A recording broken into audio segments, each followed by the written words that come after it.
অষ্টম শ্রেণীর শিক্ষার্থীরা, আজকে তোমাদের নন প্রাইম ভার্বটা নিয়ে আলোচনা করব। তো এখানে দেখো, নন প্রাইম ভার্ব মূলত কাকে বলে? নন প্রাইম ভার্ব হচ্ছে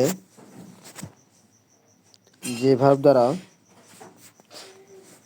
বাক্যের কাজ সরাসরি সমাপ্ত হয় না, তাকে নন প্রাইম ভার্ব বলে। তো নন প্রাইম ভার্ব হচ্ছে মূলত আমাদের যে দুইটা লাগবে, আমরা সেই দুইটা নিয়ে আজকে আলোচনা করব। তো এখানে দেখো যে নন প্রাইম ভার্ব দুইটা আছে, একটা হচ্ছে টু প্লাস ভার্ব অন, একটা হচ্ছে ভার্বের আইএনজি। তো এখানে খেয়াল করো যে প্রিপজিশনের পরে ভার্বের আইএনজি হয়।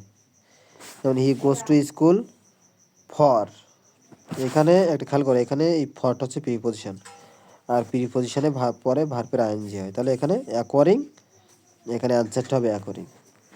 পরেরটা খেয়াল করো, যদি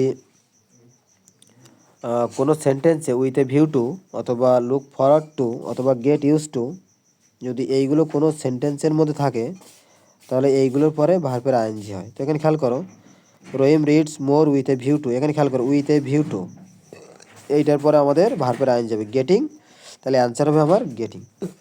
বোঝা গেল ব্যাপারটা? এখানে খেয়াল করো।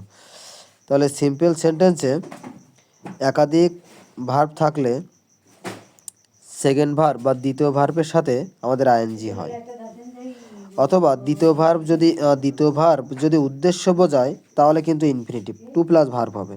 ঠিক আছে, তাহলে কি বললাম বলো তো, যে কোনো সেন্টেন্সের মধ্যে যদি দুইটা ভার্ব থাকে তাহলে পরের ভার্বের সাথে আইএনজি হয়, আর যদি উদ্দেশ্য বোঝায় তাহলে কিন্তু টু প্লাস ভার্ব অন হবে। ঠিক আছে, এই জিনিসটা মনে রাখবো। তো এখানে খেয়াল করো, I saw the girl dance থেকে কী হবে ড্যান্সিং, তাহলে এখানে স এবং ড্যান্সটা দুইটা ভার্ব, যেহেতু এখানে দুইটা ভার্ব দিয়ে আছে, উদ্দেশ্য বোঝায়নি, তাহলে এখানে হবে ড্যান্সিং। ঠিক আছে, পরেরটা খেয়াল করো, যেমন he work hard to earn মোর, মানে আরও অধিক উপার্জন করার জন্য সে কড়া পরিশ্রম করে। তাহলে উদ্দেশ্যটা হচ্ছে কি অনেক উপার্জন করা, তাহলে অনেক উপার্জন করার জন্য এখানে উদ্দেশ্য বোঝানো হয়েছে, সেই জন্য এখানে টু আর্ন হবে, মানে টু প্লাস ভার্ব অন হবে।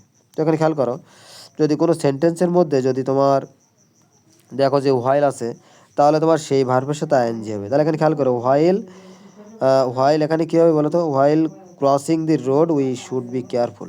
ঠিক আছে, পরেরটা খেয়াল করো, 5 নম্বরটা খেয়াল করো।